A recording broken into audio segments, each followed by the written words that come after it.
नमस्कार दोस्तों। आज हम पार्ट 3 में बात करेंगे कि कैसे भारत का आधुनिक इतिहास सिर्फ तारीखों का नहीं बल्कि सत्ता के बदलाव का इतिहास बना। इस वीडियो में हम बात करेंगे कि ताज के शासन की स्थापना कैसे हुई, ब्रिटिश नीतियों ने भारत को कैसे प्रभावित किया और किस तरह 1947 में भारत ने स्वतंत्रता प्राप्त की। तो सब कुछ जानने के लिए मेरे साथ वीडियो के अंत तक बने रहिएगा और ज़्यादा से ज़्यादा लोगों को वीडियो शेयर कीजिए। शुरुआत करते हैं 1858 का भारत सरकार अधिनियम से, जिसे हम क्राउन रूल इन इंडिया भी कहते हैं। इस महत्वपूर्ण कानून का निर्माण 1857 के विद्रोह के बाद किया गया था, जिसे भारत का प्रथम स्वतंत्रता संग्राम या सिपाही विद्रोह भी कहा जाता है। बेसिकली भारत के शासन को अच्छा बनाने वाला ये जो अधिनियम था, इसने ईस्ट इंडिया कंपनी के शासन को समाप्त कर दिया और गवर्नर क्षेत्रों और राजस्व संबंधी शक्तियां ब्रिटिश राजशाही को हस्तांतरित कर दी थी। 1858 का जो भारत सरकार अधिनियम था, उसकी निम्नलिखित विशेषताएं थीं। पहली विशेषता तो ये थी कि इसके तहत भारत का शासन सीधे महारानी विक्टोरिया के अधीन चला गया था और यहाँ के जो गवर्नर जनरल थे, उनका पद नाम बदलकर भारत का वायसराय कर दिया गया था, जो कि भारत में ब्रिटिश ताज का प्रत्यक्ष प्रतिनिधि बन गया। भारत के प्रथम वायसराय लॉर्ड कैनिंग थे। दूसरी विशेषता ये थी कि इस अधिनियम ने नियंत्रण बोर्ड और निदेशक कोड को समाप्त कर दिया, जिससे भारत में द्वैध शासन प्रणाली जो थी वो समाप्त हो गई थी। तीसरी विशेषता ये थी कि एक नए पद भारत के राज्य सचिव का सृजन किया गया, जिसमें भारतीय प्रशासन पर संपूर्ण नियंत्रण की शक्ति निहित थी।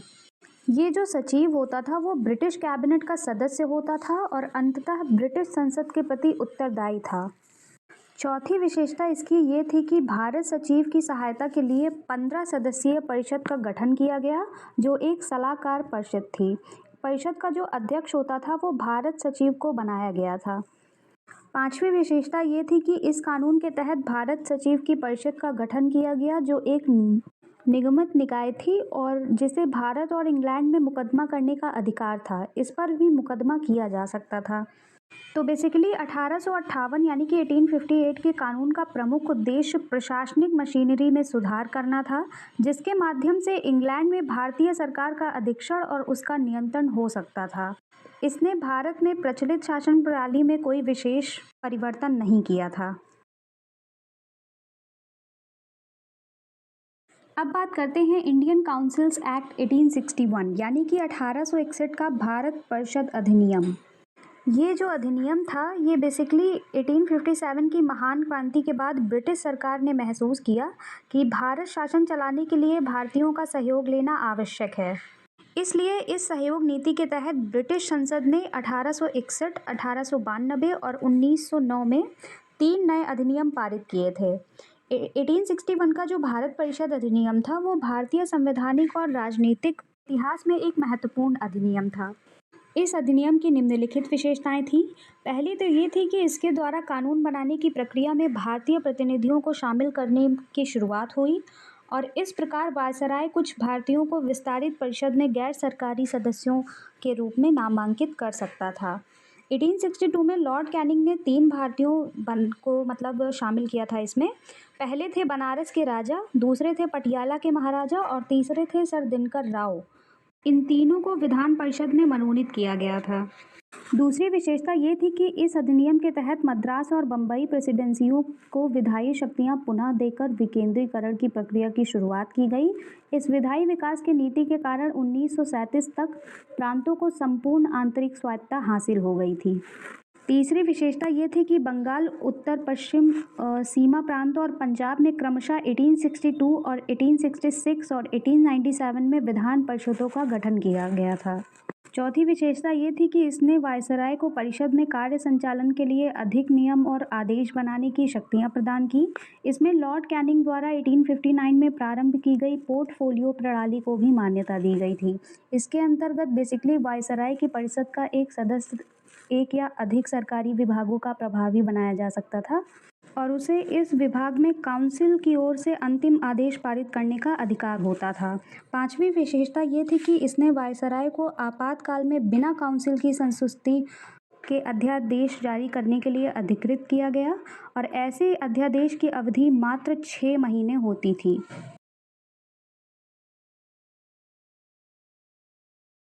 नेक्स्ट है इंडियन काउंसिल्स एक्ट 1892, जिसे हम 1892 का भारत परिषद अधिनियम भी कहते हैं। इस एक्ट की निम्नलिखित विशेषताएं थी। पहली तो ये थी कि इसके माध्यम से केंद्रीय और प्रांतीय विधान परिषदों में अतिरिक्त सदस्यों, जिसे हम गैर सरकारी सदस्य भी कह सकते हैं, उनकी संख्या बढ़ाई गई। हालांकि बहुमत जो था वो सरकारी सदस्यों का ही रहता था। दूसरी विशेषता ये थी कि इसने विधान परिषदों के कार्यों में वृद्धि करके उन्हें बजट पर बहस करने और कार्यपालिका के प्रश्नों का उत्तर देने के लिए अधिकृत किया गया था। तीसरी विशेषता ये है कि इसमें केंद्रीय विधान परिषद और बंगाल चैम्बर्स ऑफ कॉमर्स में गैर सरकारी सदस्यों के नामांकन के लिए वायसराय की शक्तियों का प्रावधान किया गया था।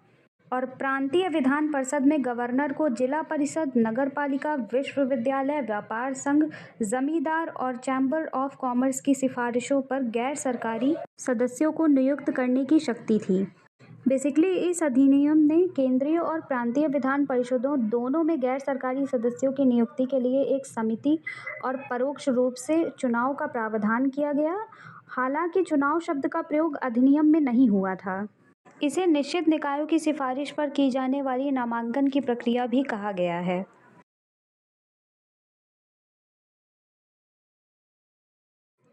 नेक्स्ट है इंडियन काउंसिल्स एक्ट 1909, जिसे हम 1909 का भारत परिषद अधिनियम भी कहते हैं। ये अधिनियम जो था इसे हम मिंटो मार्ले सुधार के नाम से भी जानते हैं, क्योंकि इस समय लॉर्ड मार्ले जो थे वो इंग्लैंड में भारत के राज्य सचिव थे और लॉर्ड मिंटो जो थे वो भारत में वायसराय थे। इस एक्ट की निम्नलिखित विशेषताएं थी। पहली तो ये थी कि इसने केंद्रीय और प्रांतीय विधान परिषदों के आकार में काफ़ी वृद्धि की थी। इसने केंद्रीय परिषद में जो संख्या थी उसमें वृद्धि कर दी गई थी। इनकी संख्या 16 से 60 हो गई थी और प्रांतीय विधान परिषदों में इनकी संख्या एक समान नहीं थी, मतलब थोड़ा सा डिफरेंस हुआ था संख्या में। ठीक है।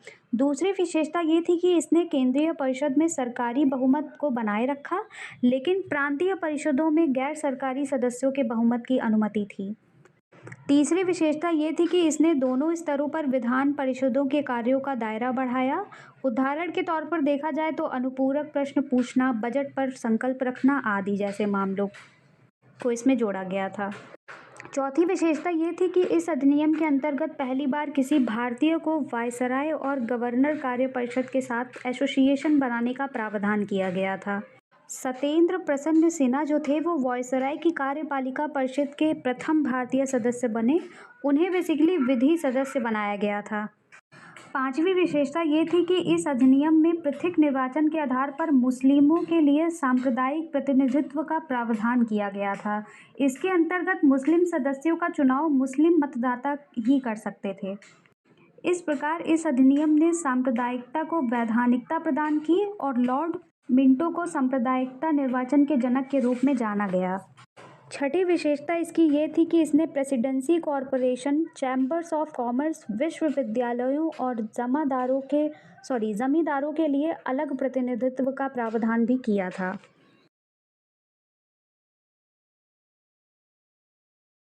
अब बात करते हैं गवर्नमेंट ऑफ इंडिया एक्ट 1919 की, जिसे हम हिंदी में भारत शासन अधिनियम 1919 भी कहते हैं। दरअसल इस अधिनियम की शुरुआत 20 अगस्त 1917 से हुई थी, क्योंकि इस समय ब्रिटिश सरकार ने पहली बार घोषित किया कि उसका उद्देश्य भारत में क्रमिक रूप से उत्तरदायी सरकार की स्थापना करना था। ये जो अधिनियम था वो 1919 में बनाया गया और इसे 1921 में लागू किया गया था। इस अधिनियम को मॉन्टेग्यू चेम्स फोर्ड सुधार भी कहा जाता है, क्योंकि मॉन्टेग्यू जो थे वो भारत के इस समय राज्य सचिव थे और चेम्स फोर्ड जो थे वो भारत के वायसराय थे। इस अधिनियम की निम्नलिखित विशेषताएं थी। पहला तो ये था कि जो केंद्रीय और प्रांतीय विषय थे उनकी सूची की पहचान करके और उन्हें अलग करके राज्यों पर केंद्रीय नियंत्रण को कम किया गया और केंद्रीय और प्रांतीय विधान परिषद को अपनी सूचियों के विषय पर विधान बनाने का अधिकार प्रदान किया गया। लेकिन सरकार का जो ढांचा था वो केंद्रीय और एकात्मक ही बना रहा था। इसने प्रांतीय विषयों को पुनः दो भागों में विभक्त किया था। पहला था हस्तांतरित, यानी कि ट्रांसफर्ड, और दूसरा था आरक्षित यानी कि रिजर्व्ड। हस्तांतरित विषयों की बात करें, यानी कि अगर हम ट्रांसफर्ड सब्जेक्ट की बात करें तो इन पर गवर्नर का शासन होता था, और इस कार्य में वह उन मंत्रियों की सहायता लेता था जो विधान परिषद के प्रति उत्तरदायी थे।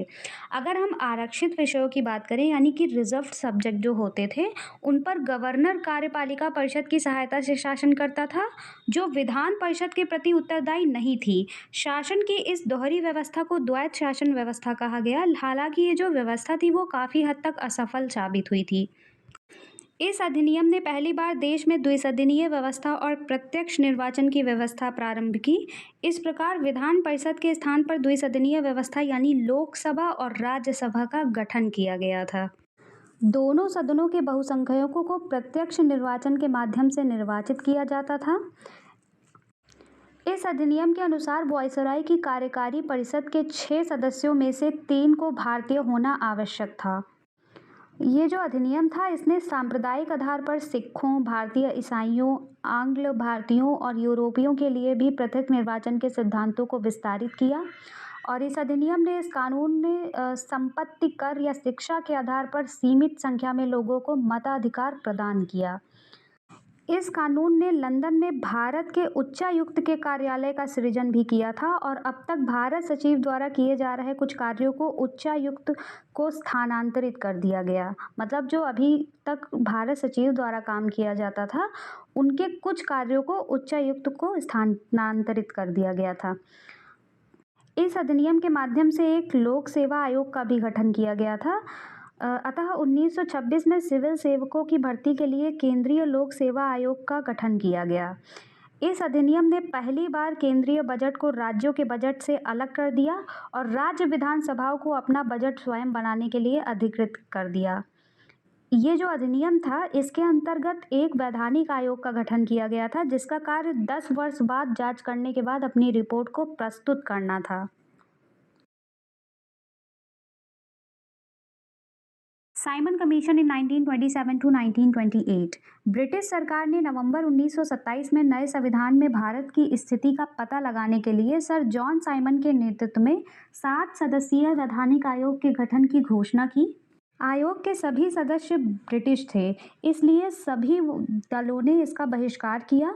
आयोग ने 1930 में अपनी रिपोर्ट प्रस्तुत की तथा द्वैत शासन प्रणाली, राज्यों में सरकारों का विस्तार और ब्रिटिश भारत के संघ की स्थापना एवं सांप्रदायिक निर्वाचन व्यवस्था जैसे मुद्दों को जारी रखने के लिए सिफारिश की थी। ठीक है।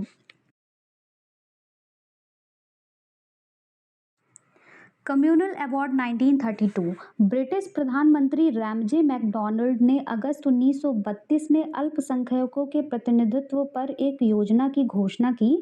इसे हम कम्युनल अवार्ड या सांप्रदायिक अवार्ड भी कहते हैं। इस अवार्ड ने सिखों, भारतीय ईसाइयों, एंग्लो भारतीय, यूरोपियों के लिए और दलित के लिए भी सांप्रदायिक आधार पर पृथक निर्वाचन का विस्तार किया था। हालांकि इसमें मुस्लिम भी शामिल थे। दलितों के लिए अलग निर्वाचन व्यवस्था से गांधी जी बहुत ही व्यथित हुए। उन्होंने अवार्ड में संशोधन के लिए पूना की यरवदा जेल में अनशन प्रारंभ कर दिया था। अंततः कांग्रेस नेताओं और दलित नेताओं के बीच एक समझौता हुआ, जिसे हम पूना समझौता के नाम से भी जानते हैं। पूना समझौते के अंतर्गत संयुक्त हिंदू निर्वाचन व्यवस्था को बनाए रखा गया और दलितों के लिए स्थान भी आरक्षित कर दिए गए।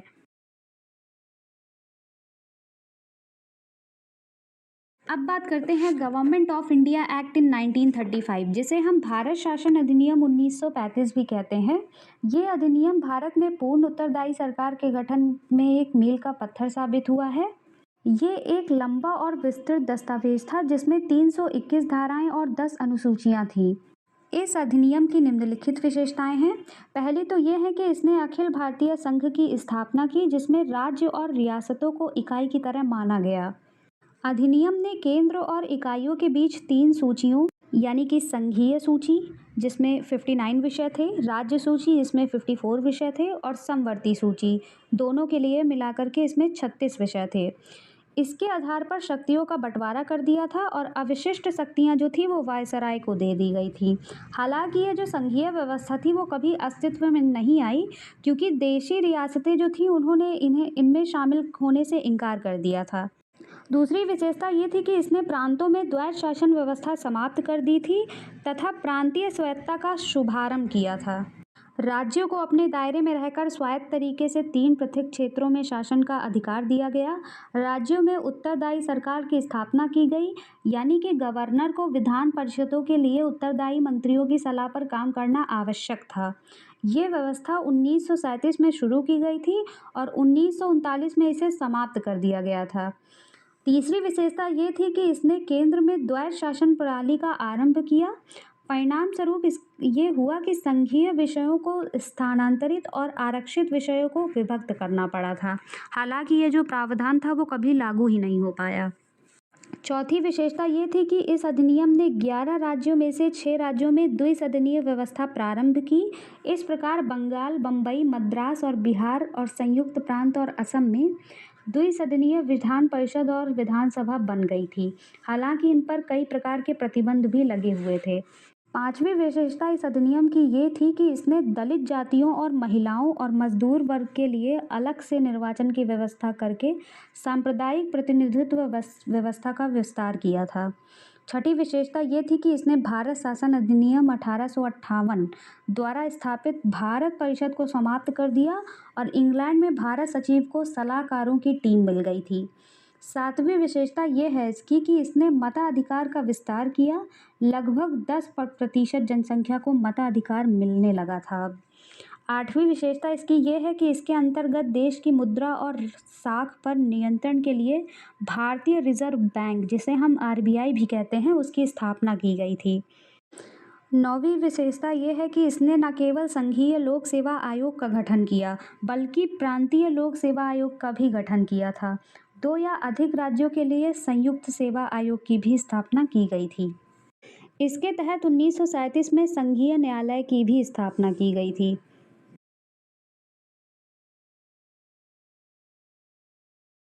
अब बात करते हैं इंडियन इंडिपेंडेंस एक्ट इन 1947 यानी कि भारतीय स्वतंत्रता अधिनियम 1947। इस अधिनियम की शुरुआत वहां से होती है जब 20 फरवरी 1947 को ब्रिटिश प्रधानमंत्री क्लीमेंट एटली ने घोषणा किया कि 30 जून 1947 को भारत में ब्रिटिश शासन समाप्त हो जाएगा। इसके बाद जो सत्ता है वो उत्तरदायी भारतीय हाथों को सौंप दी जाएगी। इस घोषणा पर मुस्लिम लीग ने आंदोलन किया और भारत के विभाजन की बात सामने रखी। 3 जून 1947 को ब्रिटिश सरकार ने फिर स्पष्ट किया कि 1946 में गठित संविधान सभा द्वारा बनाया गया संविधान उन क्षेत्रों पर लागू नहीं होगा जो इसे स्वीकार नहीं करेंगे, यानी कि जो भारतीय क्षेत्र में शामिल नहीं होना चाहते थे वहाँ पे भारतीय संविधान लागू नहीं होगा। 3 जून 1947 को वायसराय माउंटबेटन ने विभाजन की योजना पेश की जिसे माउंटबेटन योजना कहा गया। इस योजना को कांग्रेस और मुस्लिम लीग ने स्वीकार कर लिया। इस प्रकार भारतीय स्वतंत्रता अधिनियम 1947 बनाकर उसे लागू कर दिया गया था। इस अधिनियम की निम्नलिखित विशेषताएं थी। पहला तो ये था कि इसने भारत में ब्रिटिश शासन को समाप्त करके 15 अगस्त 1947 को इसे स्वतंत्र एवं संप्रभु राष्ट्र घोषित कर दिया था।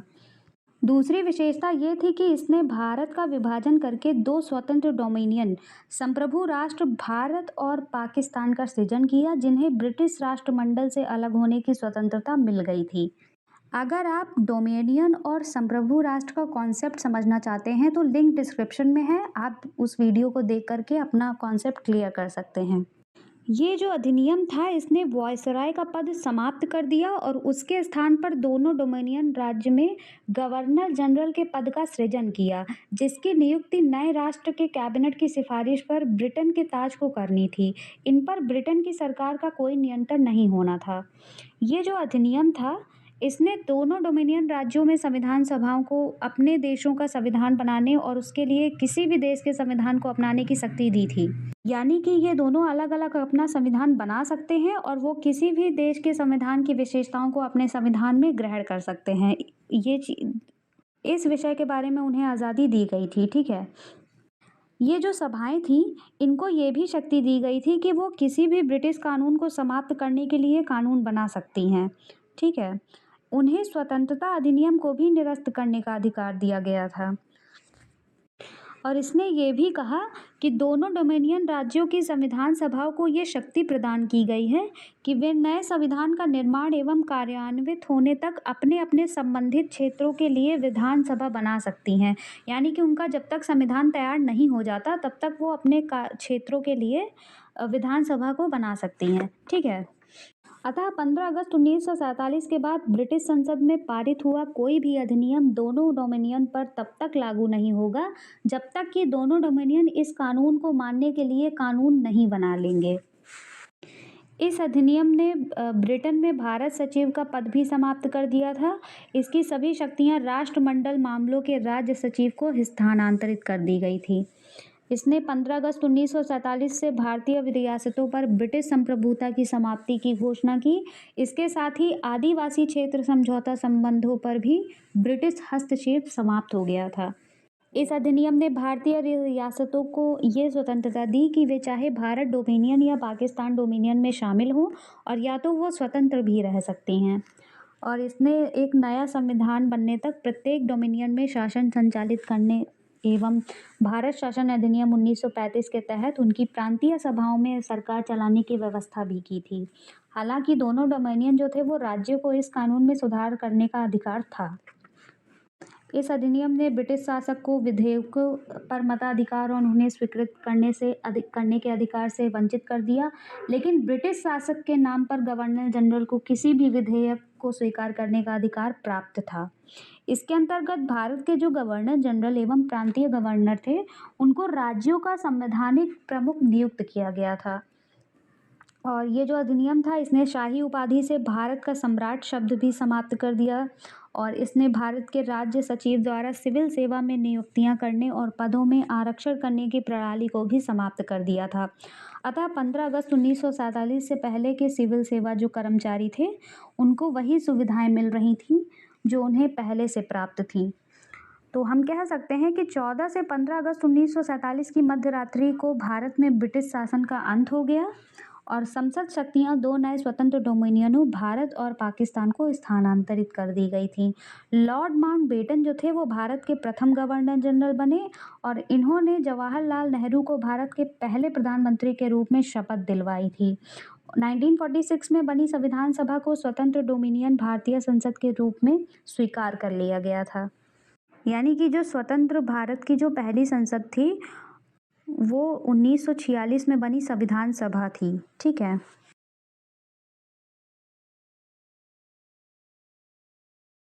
तो बेसिकली ये वीडियो का सार ये है कि 1858 में ताज के शासन की शुरुआत के साथ भारत औपचारिक रूप से ब्रिटिश साम्राज्य के सीधे नियंत्रण में आ गया था।